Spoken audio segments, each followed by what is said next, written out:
Hello, my dear friends and my family members. Welcome back to another vlog. ఈరోజు అయితే నేను మ్యాంగోతో ice cream చేయాలనుకుంటున్నాను. So first అయితే ఒక మ్యాంగో తీసుకున్నా. ఓన్లీ ఒక మ్యాంగో మాత్రమే తీసుకున్నా, ఎందుకంటే ఒకటే ఉంది.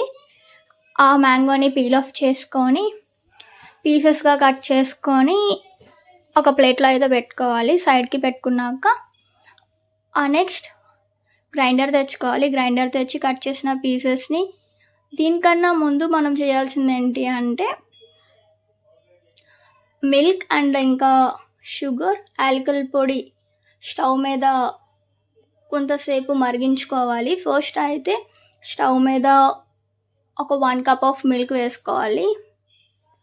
మిల్క్ వేసుకున్నాక అది బాగా మరిగిన తర్వాత అందులో షుగర్ వేసుకోవాలి. షుగర్ వేసుకున్నాక 5 మినిట్స్ బాగా కలుపుకున్నాక యాలకులు అయితే తీసుకోవాలి. యాలకుల్ని తొక్క తీసేసి లోపల ఉన్న చిన్న చిన్న గింజలు ఉంటాయి కదా, అవి మాత్రమే దంచుకొని అందులో వేయాలి. అది కొంచెంసేపు బాగా మరిగిన తర్వాత పక్కకు పెట్టుకోవాలి. పక్కకు పెట్టుకున్నాక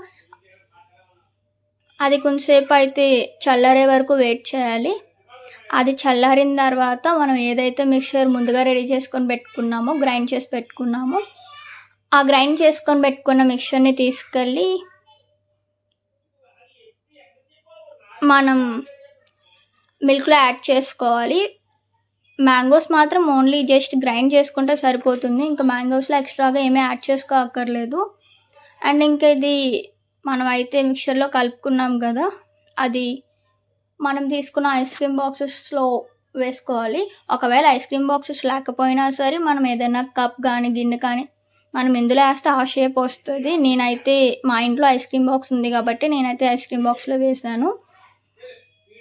వేసిన తర్వాత అందులో ఇంకా కొన్ని బాక్సెస్లో మాత్రం సబ్జా గింజ యాడ్ చేశాను. బికాస్ సబ్జా గింజలు సమ్మర్లో చాలా మంచిది, హెల్త్కి హైడ్రేటెడ్గా ఉంటుంది. సో మీరు కూడా వాటర్ తీసుకోండి సబ్జా గింజలతో డైలీ, ఎందుకంటే బాడీ హైడ్రేటెడ్గా ఉంటుంది. సో నేనైతే ఈ మిక్చర్ని మొత్తం తీసుకెళ్ళి ఫ్రిడ్జ్లో అయితే పెట్టాను. ఫ్రిడ్జ్లో నియర్లీ ఒక 5 to 6 అవర్స్ అయితే పెట్టాలి.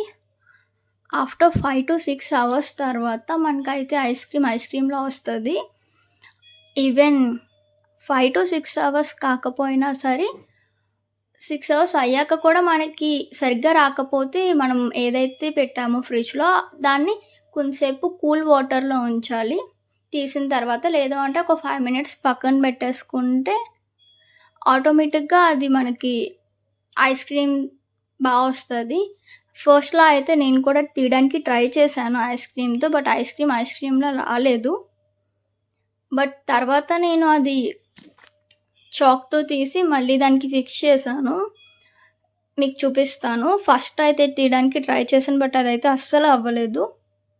మీరు కూడా అది వెంటనే ఫ్రిడ్జ్ నుంచి తీసిన వెంటనే తీయొద్దు, బికాస్ అది రాదు. ఎందుకంటే అది ప్లాస్టిక్ కాబట్టి రాదు. కొంచెం కూల్ వాటర్లో తడిపాక ఆ తర్వాత ఫైనలీ అయితే నాకు ఐస్ క్రీమ్ అయితే రెడీ అయిపోయింది.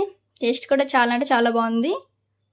ఇప్పుడైతే నేను మా మమ్మీకి ఇంకా అను, అక్షు బయట ఉన్న వాళ్ళకైతే తీసుకెళ్ళి ఇచ్చాను. వాళ్ళకి కూడా ఐస్ క్రీమ్ బాగా నచ్చింది. మా మమ్మీకి తినమని చెప్పాను, మా మమ్మీ అయితే తిన్నారు. బట్ టేస్ట్ ఎలా ఉందో చెప్పలేదు. ఇంకా అక్క మాయ వాళ్ళు కూడా టేస్ట్ చేశారు, వాళ్ళకి కూడా బాగా నచ్చింది. Okay guys, bye.